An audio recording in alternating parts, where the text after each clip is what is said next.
Hello, my name is Sandra Perone. I'm an associate professor teaching photography, philosophy, and honors seminar courses here at STCC. I am also the gallery coordinator of the Amy H. Carberry Fine Arts Gallery located in Building 28. The Carberry Gallery exhibitions are intended to foster intellectual engagement and dialogue beyond the traditional classroom. This learning environment attempts to break preconceived notions of a gallery as an exclusive space, while sharing who artists are and what they create to inspire students to pursue their own creative endeavors and career goals. One of the primary objectives of the gallery is to bring to campus a wide variety of media, ideas, and artistic practices, which expose students to an array of creative and intellectual work. At STCC, fine arts courses are open to everyone, and the importance of visual literacy to every student's overall educational experience cannot be understated, no matter their major. This is the 5th virtual event this semester in a series of interviews called Carberry Conversations. Originally conceived in response to the ongoing pandemic, these conversations function as a retrospective of sorts, while also connecting students to our amazing art faculty here at STCC. Interviews cover a wide variety of topics, including origin stories, the impact of current events on artistic practice, and the function of art and photography during times of crisis. As a way of marking the 2nd anniversary of the pandemic, I am very excited to speak with artist and fellow STCC faculty, Paul Bloomfield, whose exhibition, The COVID Series, is on view at the Carberry Gallery through March 31st. Paul holds a master's degree in art history from Boston University, where he focused on contemporary printmaking.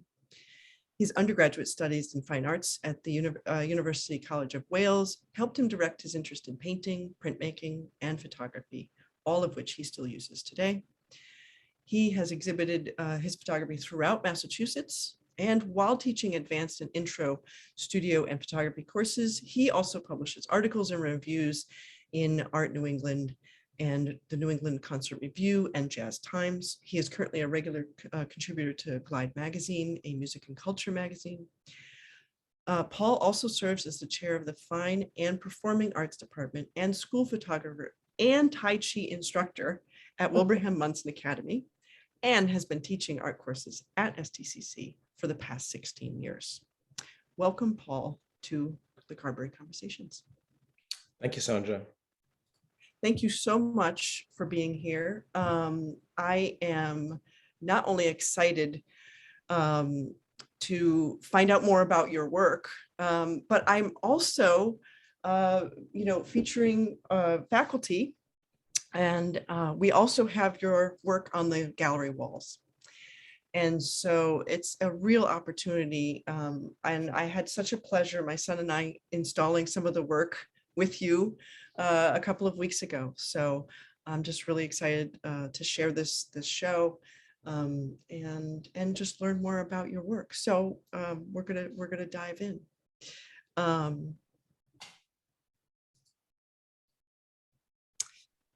So in an interview that I read, you at I think it was like 5 years old, your principal hung a work of art of yours outside of their office for the school year. And I was really blown away by that.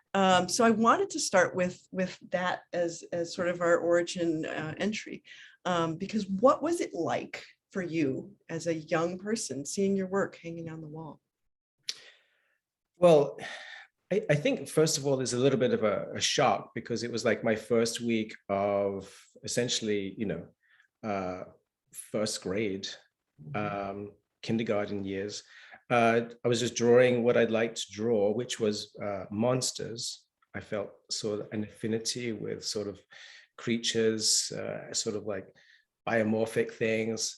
And he came around, and I didn't know who he was. I just know he was some tall guy that came around, and he said, "Can I have that for my wall?" And I was a little bit like, I don't know about that. I'm still doing it. And then I found out who he was, and he had it outside his office. And so I'd go by there and see it, and it's framed. And I was just like, this is something really important.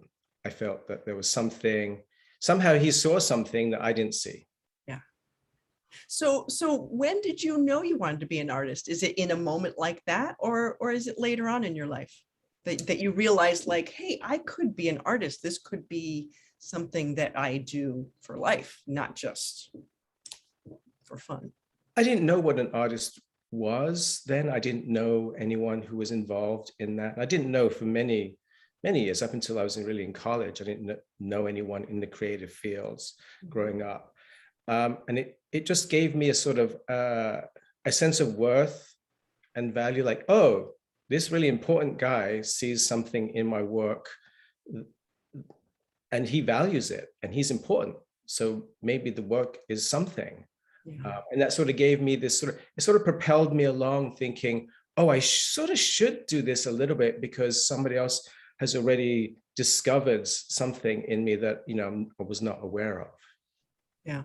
So you grew up in North London, right? Yes. Can you describe your sort of educational journey? I think I had a fairly typical sort of high school sort of career. I did develop an interest in art, obviously. It came out in my sort of high school, like the last few years where I sort of focused on that. And then, my friend said, oh, you should go to art school. And you sort of looked into that and it looked very exciting.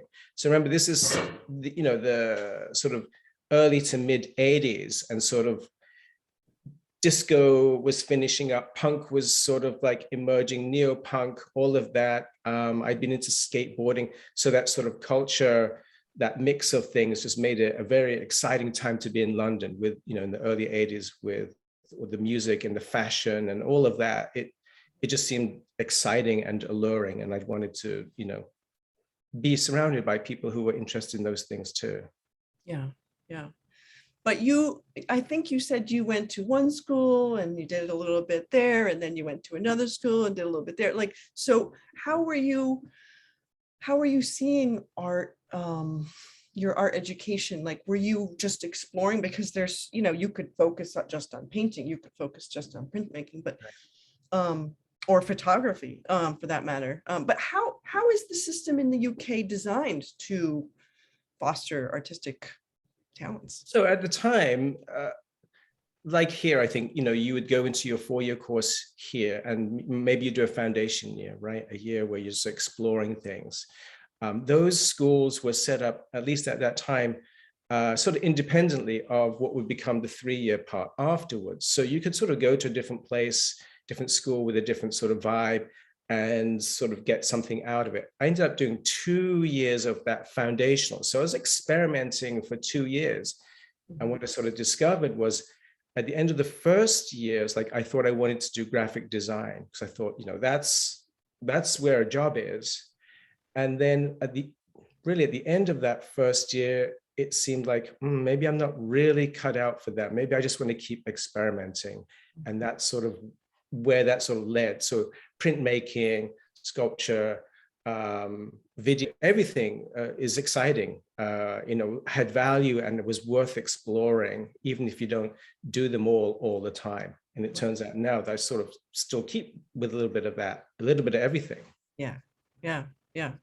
Well, who were some of your influences then when you were in school?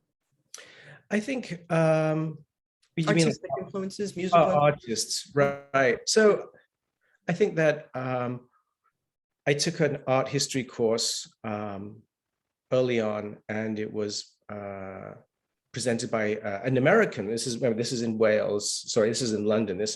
And she was American, and she was very much interested in post-war American art, which is very popular, right, as an art history sort of genre and influence. And I remember seeing these images of like Jackson Pollock and these painters that sort of didn't work on the walls, that were very free with their paint, where paint didn't behave in the traditional way with a brush, or they used massive brushes or no brushes or drips. And that just seemed incredibly sort of liberating. And I felt that that was something that connected a lot of things to me. Mm-hmm. So what brought you to live and work in the United States? So I met my wife, she wasn't my wife then, in London in, I think, 1990.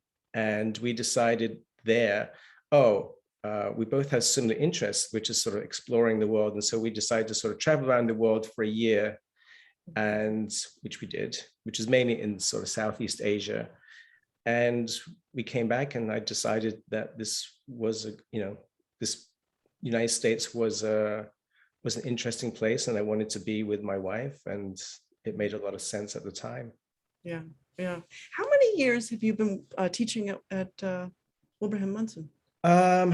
Somebody told me it was 18. I was still hanging on to 15 or 16. I sound more comfortable with that number rather than 18. 18 is really getting on to 20, which is then becoming sort of really long. And so yeah. Since 2004, there we go. Okay. It's been a while. Yeah. Yes, it has. Yeah. And that's true for most of the, I started teaching at, HCC, and then stick in the ESL department, and then moved over to the visual arts, shortly after. So I've been involved with several schools, during that time. Yeah. So we're looking at an image of Jeff Sessions. This one is inked on paper from a series called All the President's Men, and which brings me to one of your deeper dives in terms of subject matter or themes that you deal with in your artwork, and that's politics or politicians. And so I'm wondering if you could talk a little bit more about why you're interested in politics in terms of as an artistic endeavor. Well, I think that, is a very, hopefully, unique period in sort of American history and life, where there is so much that seemed to sort of upset the balance and challenge the balance of traditions, norms, and institutions. And I felt compelled to sort of document them in my own way, almost as a form of exorcism, because of the sort of the anger and frustration and sort of maybe even anxiety over where we were heading as a nation, which, affects the rest of the world as well. Mm-hmm. And in fact, it did lay the seeds for other things to happen afterwards.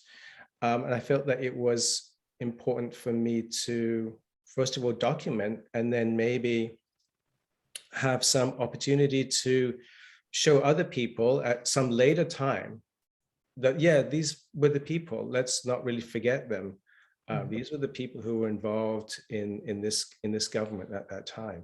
Yeah, they all did different sort of unique things, but the baseline, one of the common things was like sort of dismantling what we had struggled to build up. Mm-hmm. Well, let me bring this to our next one, Ivanka and Jared. This is actually from a show that you had at the Bing back in 2019, right? Yes. 1,000 Tiny Cuts. Why did you call it that? 1,000 Tiny Cuts. I felt like there were so many, it wasn't just, one area of the government or policies that seemed to be under attack. It seemed to be sort of coming from everywhere, whereas education, housing, foreign policy, domestic policy, within the states, global relations, everything seemed to be sort of under attack. And it seemed that, death by 1,000 tiny cuts, I think is a Chinese term, an old Chinese term that meant this is sort of torturous, but it also meant that you're not suffering this massive blow all at once. There's this small buildup. And that's how I felt, like a continuous attack on what this country had built itself up to be. Mm-hmm. And Jared and Ivanka fancied themselves as sort of prince and princess of this government, this administration. And they were the face, they were the sort of shiny, bright faces of something that was quite deep, really devious, dark, and really disturbing. Yeah. Yeah. So we're looking at this image with Ivanka on the left with a crown on her head. We have Jared on the right with a crown on his head. I interpreted that immediately as the king and queen, you know, and it made me wonder too, because you do use so many different media, that how do you choose? How do you decide to employ one versus another when you are when you're working on a subject? I've been thinking about this, and it's a hard one to know for sure. I mean, I love ink. Ink will sort of always be that, but I love photography and printmaking too. So I think that sometimes, you know, if I'd worked with a photographic image of those, I worked from a photograph for sure. If I'd worked with the photographic image as part of the final product directly, I know that I didn't take the photograph, and I know that there's, you know, plenty of precedent for not having to take the photograph in order to use it.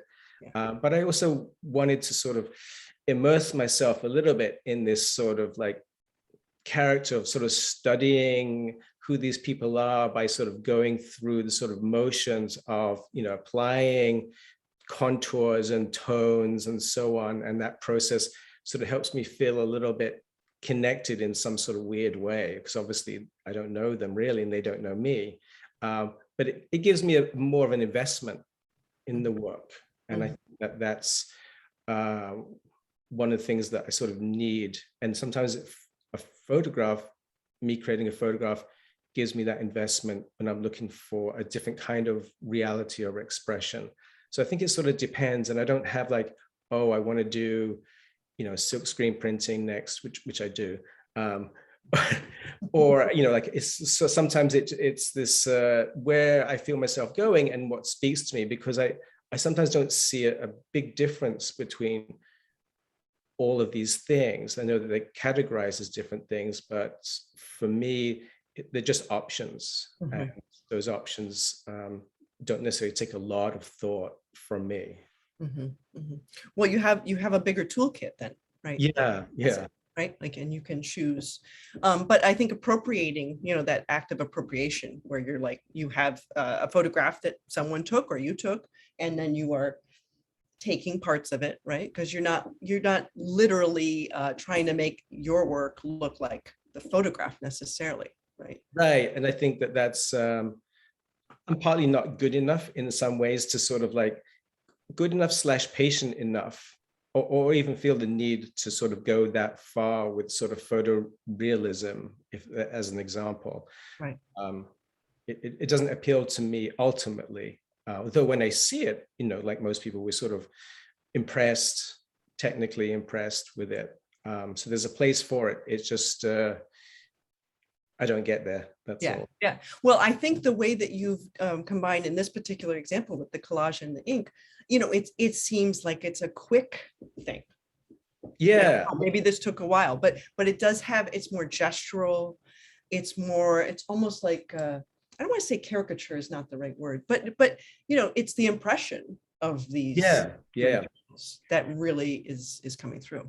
So, you know, I've done paintings where I've sort of labored over them, right? And that's a whole other thing where you're building up on layers and layers, and you don't see the underneath of things, where you just see sort of like where you end up. And with the work that I end up doing primarily, you know, you see some of the mistakes, you look closely, there'll be like pencil lines. I generally don't erase them out. I let them exist as part of the process. Sometimes the colors are very transparent, sometimes not.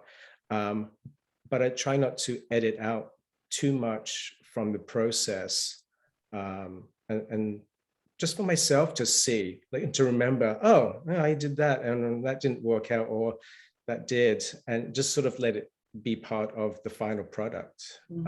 So that brings me to like the the notion of like failure. So maybe in your case, there isn't a such thing as a failure in art, or something that you would say like, oh God, I need to like, I'm going to just rip that up and throw it away. Like you sort of commit to making a mark, and it works out for the most part, right? You're not like tossing stuff in the rubbish. Yeah.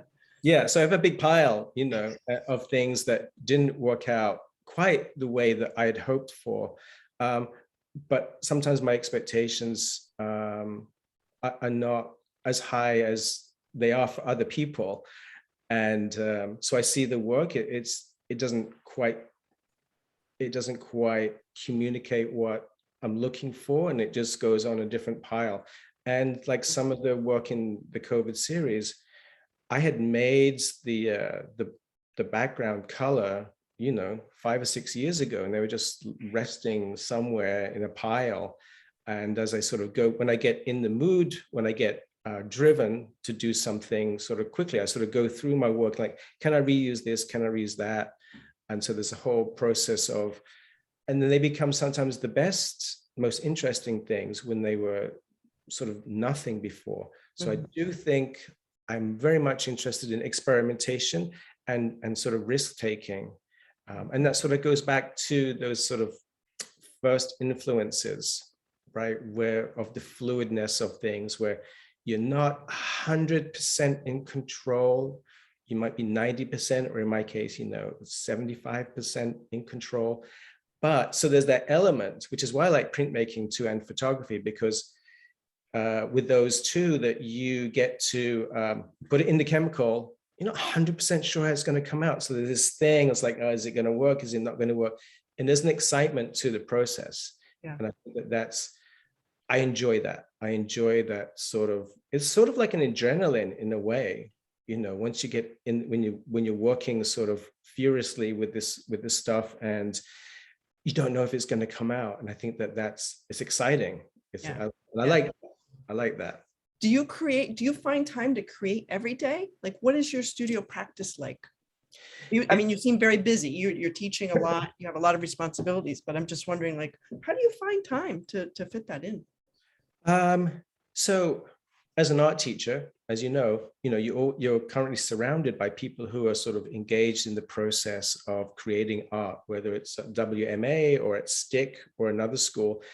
And even if I'm not doing my work as an artist, I'm sort of doing my work as a teacher, and that sort of feeds into the idea of being an artist. So I feel really fortunate to be in that position where, I get ideas from my students. They aren't always aware of that, but they remind me of things. They remind me, oh, don't forget those little drops could be something, or don't forget to, why clean off the plate when you're done with it? Maybe just, try another print, or let's look at that mess in the sink that they made.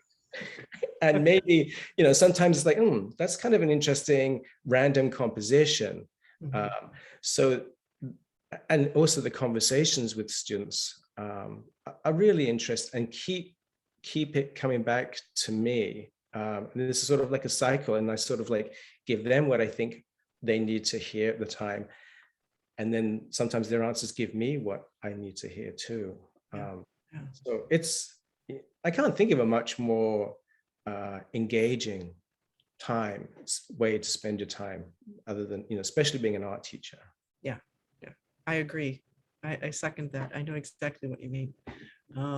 We're looking at a slide now of your exhibition at the Carberry that opens with a few of these political pieces. I don't know what you call them, but text-based. Yeah. And in this case, words are sort of melting, or sometimes it's easier to read than other times. But can you talk about your decision to include some political work, which was done in 2020? So, it is still pandemic times, but why do that and then go into the COVID series as with lungs and droplets? So coming, the political portraits, I spend a lot of time working with sort of getting to know what these people sort of look like, and imparting some sort of feeling through how the ink was applied. So there's a sort of personal expression of an interpretation of someone. So I had done that, and I was, it was much to do with what people sort of said and the thing and the actions that they did. So their words also had a lot of meaning. You'd be hearing things that you'd never heard before from, a senior administrator from the government and from the president at the time.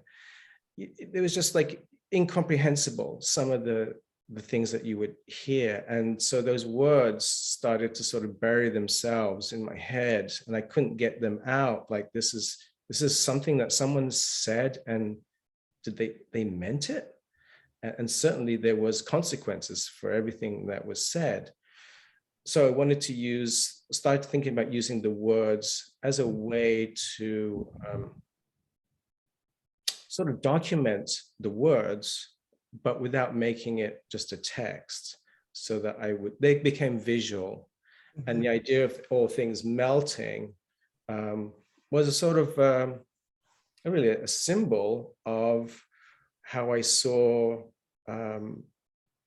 where the United States was going at. These distinct departments, these distinct values were suddenly merging and dissolving, essentially. So the words became a structure to hang on, the sort of dissolving aspect that I saw, because you also see it in the political portraits of things sort of dripping and melting also. And that was sort of a beginning place. And this is where the idea of that fluid thing, although sort of contrived here, because I'm not actually dripping anything, I'm given the sort of graphic look of drips, sort of became the beginning of really sort of, and by accident, or that the COVID started to connect to that as a sort of like, just sort of transitioned from this drippiness from the words, the dissolving of those ideas and values, into sort of a dissolving of something else. Yeah. Let's look at a closer up one of the COVID work specifically. This one is, this sort of opens a really long wall in the gallery of smaller pieces, but very powerful. And when you first sent me your work, way back in, I think it was like February of 2021, I found it really difficult to look at. I just wasn't ready to look at COVID in that way. And I needed personally, this is just personal, I needed more time, because, now 2 years on, I feel differently. I don't think that the pandemic is over, but I think that there is some distance and some reopening that has occurred. For you as an artist, how did you start the COVID series in this way? So, like many of us, we were, sort of influenced by, radio, television, the information that we were getting. And at the beginning, it was communicated that it was sort of like this lung-based respiratory sort of like disease. And I didn't really know how to sort of like, how do I, like all of us, we're trying to deal with it, right? Everyone was dealing with it. Some people just sort of like frustrated, scared, anxious. But I have, luckily for me and many other artists, we have those sort of mechanism, which is like, we can take that information, sort of process it, and then create something at the other side. And so I started thinking about the structure of the lungs as this sort of like double symmetrical composition. And I just sort of wondered, I started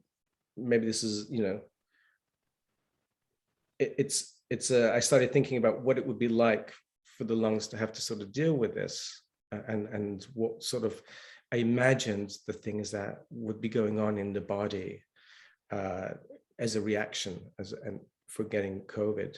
And these series, the whole wall, that long wall, was sort of an exploration of that process. And they're all a little bit different, obviously. And I didn't really think much about them, to be honest. I did them, I do it, and then I just toss it over to the corner. And then the next day I would come down and like, okay, because I have like a little studio in my basement. And I would maybe do another one. And it was really sort of like an exorcism for me, just getting something out. And I didn't think much about it. I didn't know how many I had. I wasn't conscious of that. I was sort of doing them and they were just like a pile. But they did, certain things started to come out of that. And certainly the interest of that, of the droplets, of the fluids, of the sort of graphic feeling of things sort of flowing, sort of grossly sort of imitating what was going on in the body. Yeah. Well, yeah, on the one hand, there is, when you say gross, there is something really gross about thinking about what's happening, right, to the body when COVID attacks. And in those early days, many people died as a consequence. Right. And now, in the United States, we're on the verge of cracking that 1 million deaths mark, which we've already, there's a lot of deaths, I'm sure, that have occurred from COVID that are not counted as such. So we can probably safely say more than 1 million people have died in the United States from COVID. And it's interesting to take something that was so scary early on and then turn it into art. But I wonder, do you find that there's some difficulty or challenge when you are taking something, a difficult subject matter, and then also trying to make it, I don't know if the right word is pretty, but there is sort of an aesthetic beauty around like the color or the line or, and then that's overlaid with the horror. I'm certainly aware of that because, I'm not immune to the feelings that everyone else had at the same time of this is just this awful uncertainty and the sort of morbidity connected to this. However, when I get into my studio, I have these feelings like I need to get something out. I need to get something processed for my own sanity. And I feel fortunate to have that and to get something, potentially positive in terms of creating work out of it. But I knew I didn't want to do anything where the colors truly reflected the stereotypical feelings of, of death or of harm or unhappiness and so on. So I did make a choice because I wanted to look at them. I wanted to do it. So for me, it was also, I have these feelings, but I also know that I didn't necessarily want to make something that I couldn't look at because the looking is sort of like an ongoing thing. It sort of starts at the beginning when you're creating something, not just as a final thing. So for me, it was still, I wanted to be engaged in the exploration of, how ink and water mixes and, there's very, very basic things. So I was aware that the colors were sort of almost optimistic. And I did have that feeling that, I did have the feeling that one day I might be able to look at this or somebody else might be able to look at this and feel and sort of remember what that was about. But at the same time, I didn't want it to be this horrible thing unless you wanted it to be the horrible thing. Mm-hmm. Give you some options. Right. So we're looking at another example of, although I have to say, like, I'm not sure if I didn't see the title, I would know exactly what this was about. Because, it looks organic, it's very fluid. This is CV9 from 2020. It's watercolor on paper, so it's very, gestural. But there is a darkness that sort of encroaches around the edges, almost like a vignette of sorts where, this lung, because that's what it is, a depiction of, in an abstract kind of way. But things start to shift. We're going to look at another example. This is Lungs Double from 2020, also watercolor and marker on paper. And so could you talk a little bit about the decision to use something like watercolors, like markers, for many in this series? So watercolor has, sort of distinct properties. I was using liquid watercolors, and that by itself suggests that you go to move things quickly across a sheet of paper. It also means that you can have these interactions of things happening while they're still wet and things happening when they're dry, with, for example, with the markers. So it gave that ability to sort of like engage with the artwork in a sort of active way where you're not sure 100% how it's going to come down. I'm not like in sort of programming. I have sort of steps, as a photographer, there are steps that you have to do. And in painting especially gives me sort of opportunity to sort of like play with some of the order of those things a little bit and have the mess ups still become part of it. I can see a few things that I would, change, but I also see I see the process itself sort of unfolding. And for me, the sort of personally, when I look at the work, it's an unfolding. So in terms of watercolor, it also has the ability to sort of like to drop, and you can see some in the center of the two of the sort of diptych part. There's sort of some open sort of area where there's droplets of water, and that sort of started to become this sort of more. It started to connect more with the work. So I was working on the floor as well, working horizontally with most of these, not on the easel, because obviously gravity does its own thing. But I also wanted to, get in with details and refine things and make this a very sort of like an organ-like thing at this time, sort of squeezing and sort of stressing out what was going on. And yeah, this is a very colorful one too, and especially with that black and blue line sort of going around the organ, the lung organ. And it reminds me a little bit of almost like a graffiti style, where things are big and colorful. It's very, very bold.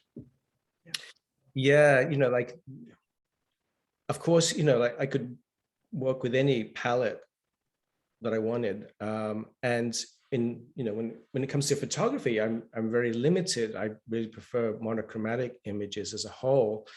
But painting for me is like this, and that's the opportunity of photography, is like really get into those sort of tonal shifts and get into those sort of finer things. And painting allows me to do these other things and to sort of be wild with color. And sometimes it doesn't, it's like, what's that combination? There's some harmonious ones and there's some like odd combinations in my own work, and I'm okay with that. I'm conscious that these aren't these perfect things, that these are sort of these tryouts at times that get left that way, or that sometimes they get covered up.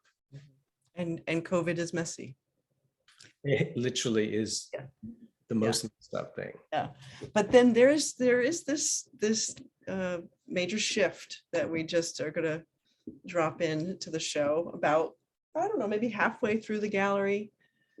You present the drops, and can you talk about? I mean, these are not as representational, obviously, because we no longer see lungs,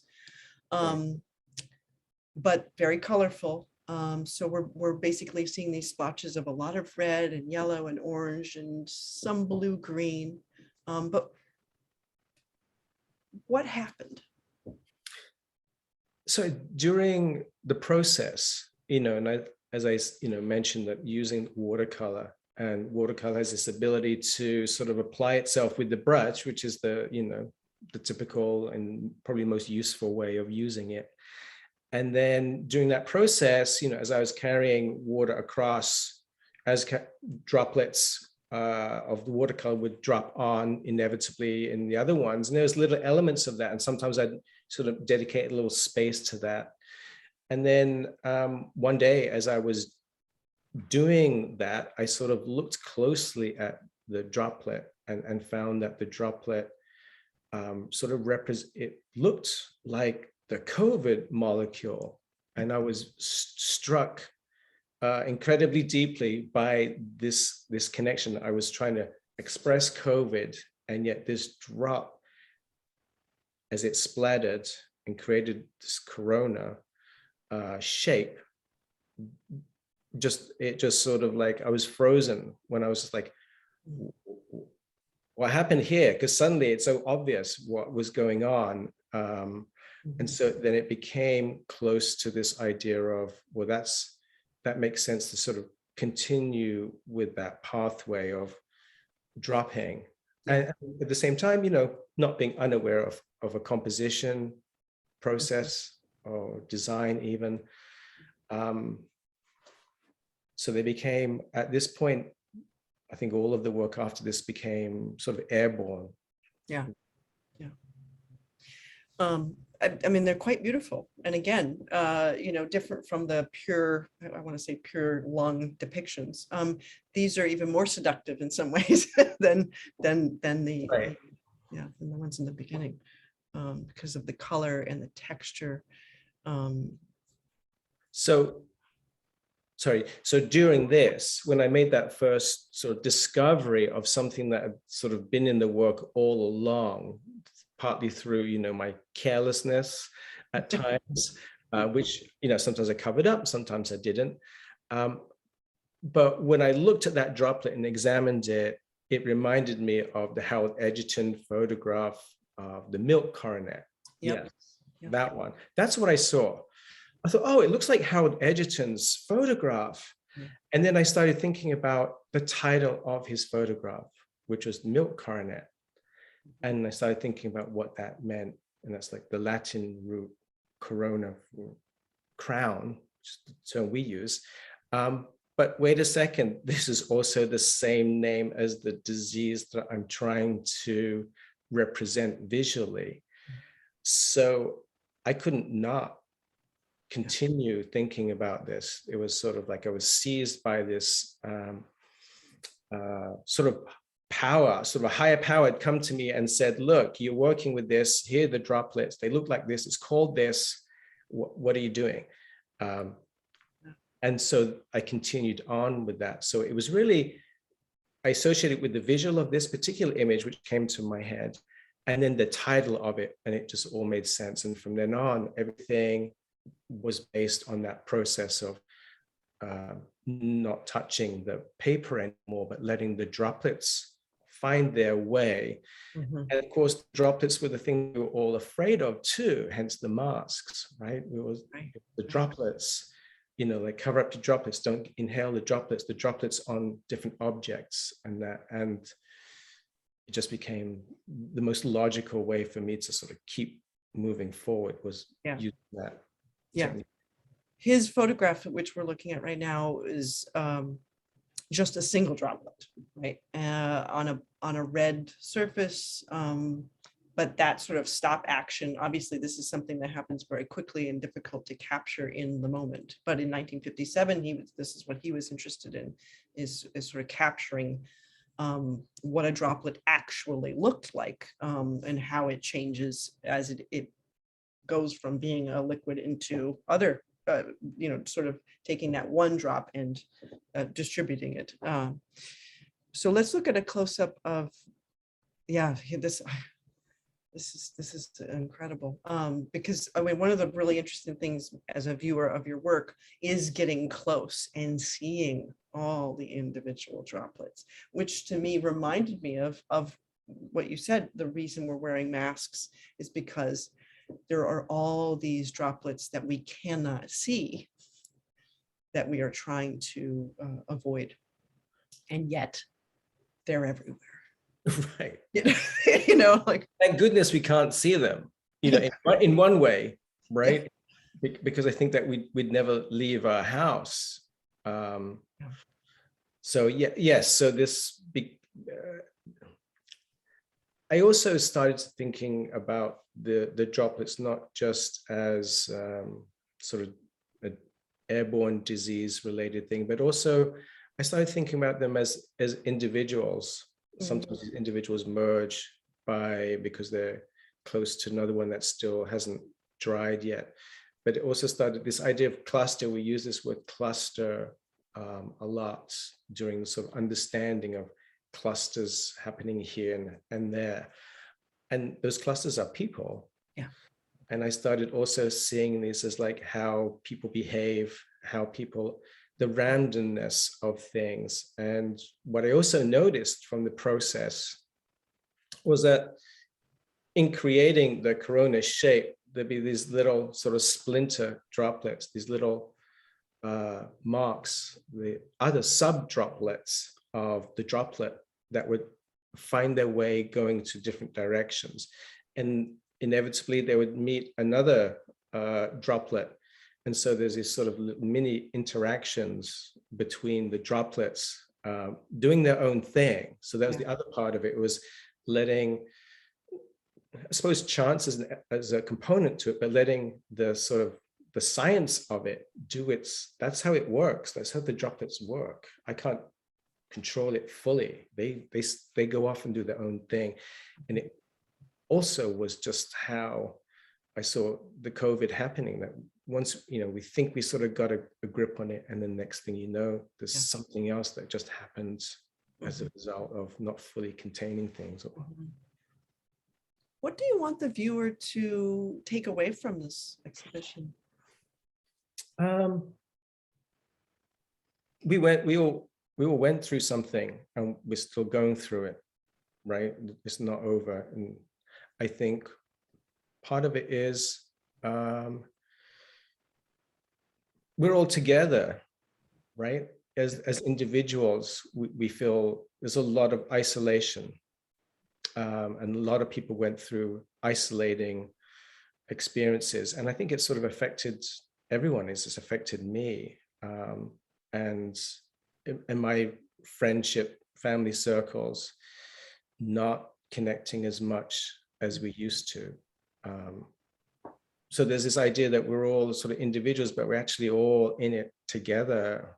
It sounds a little cliche, but we as humans, as organisms, we're all in it together.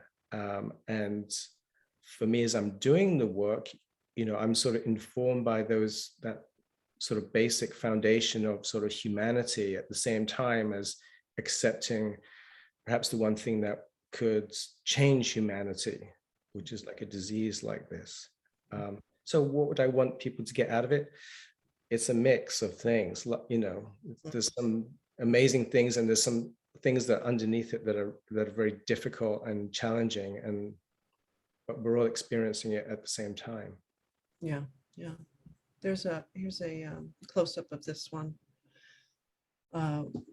Fluorescent pink, yellow, and black. And I think for me, the black, because as you described in the previous image, when those drops are hitting the paper, when that ink is hitting the paper, or that watercolor paint is hitting the paper, it is scattering. And when you get up close, you really see that happening.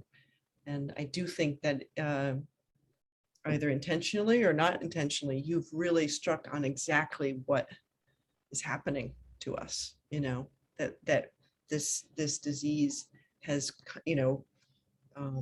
touched all of our lives, everyone. And when one person gets sick, it's we either scatter or not, or it's like, how are we going to survive this, and how are we going to, it's exposed weaknesses in our healthcare system in the United States and other countries.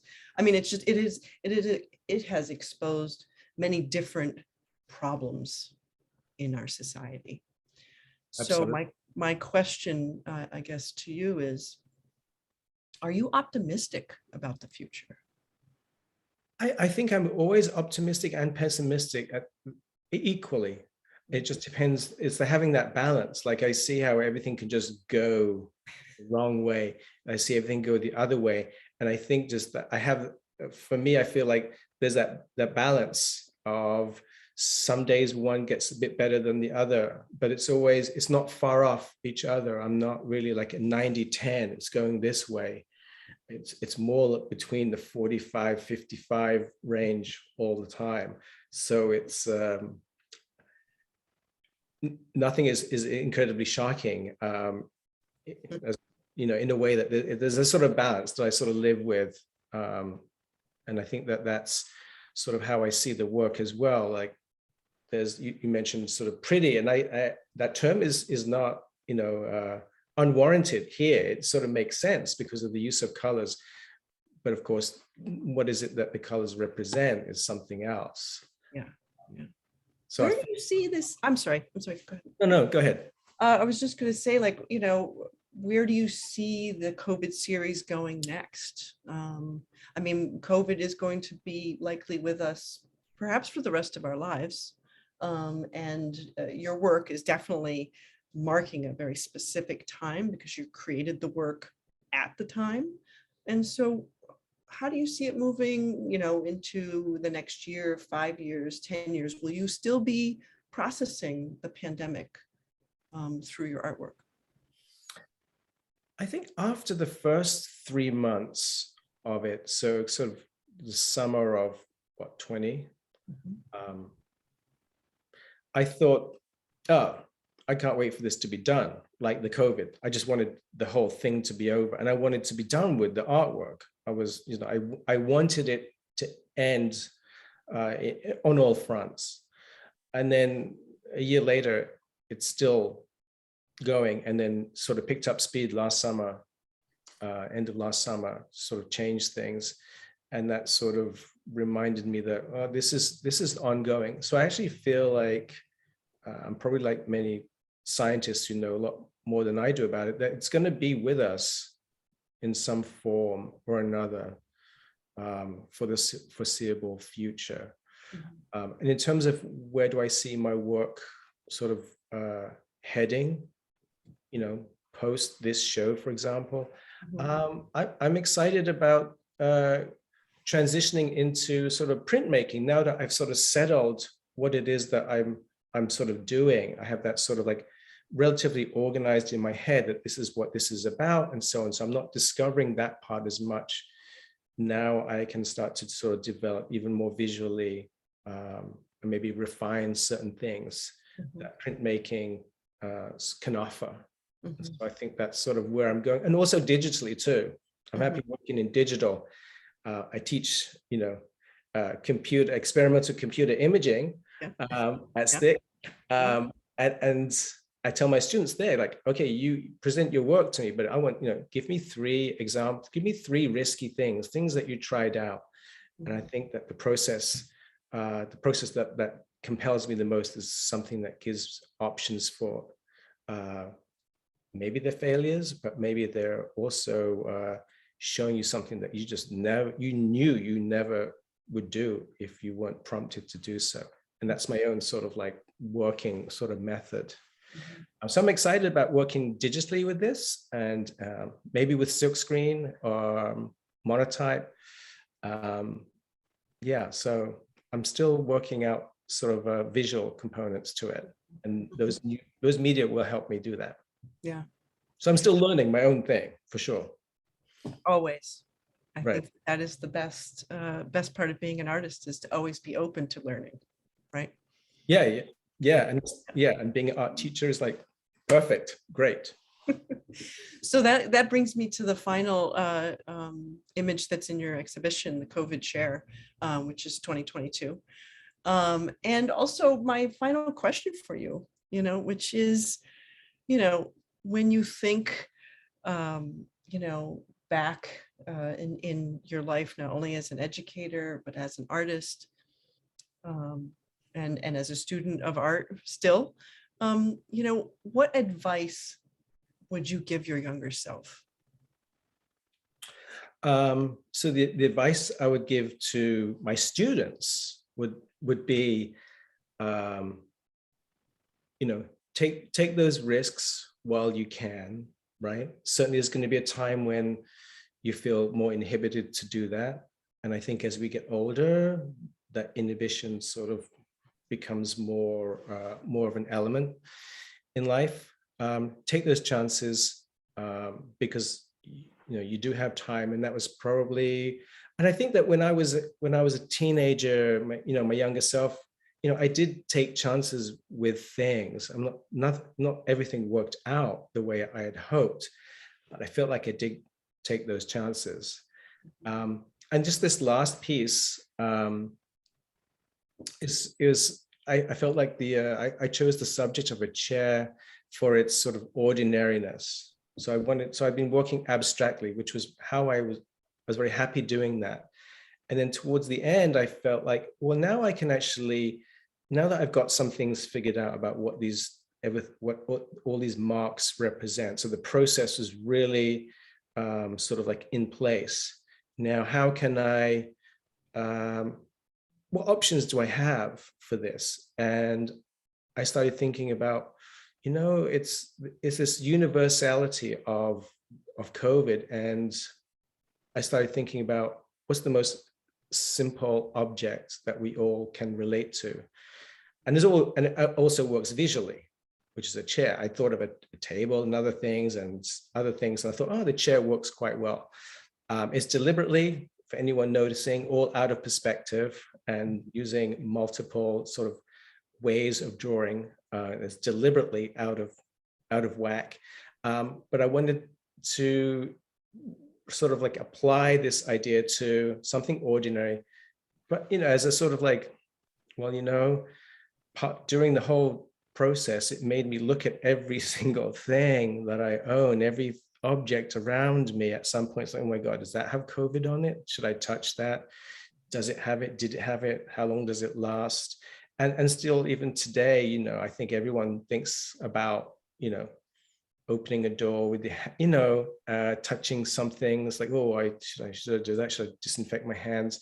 So there's this lingering, I don't know if it's paranoia is the word, but sort of slight anxiety about how this has affected everything, and everything is affected sort of by its presence. And that's where the chair sort of was the last of that particular series that we put in for the show. Oh, yeah.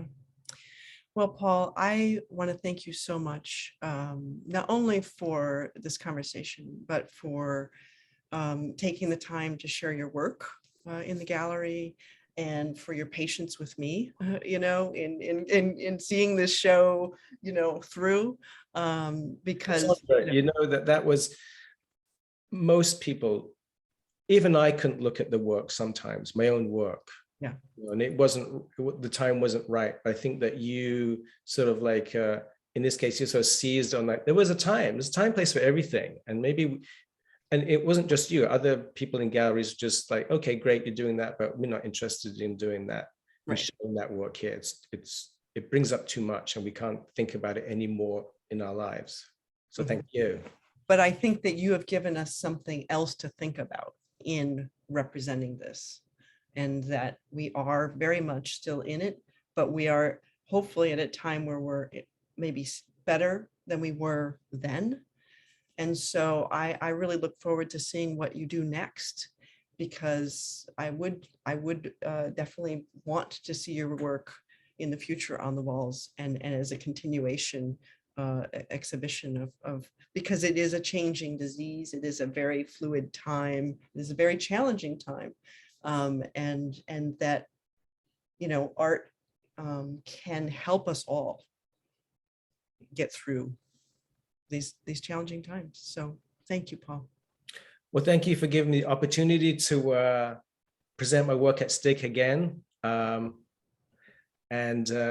hopefully people sort of like get a different understanding of what it is that we do at STIC, and as teachers, as artists. Thank you. Yeah, you're welcome. All right. Thank you, everyone, for tuning in today. And we'll be back next time.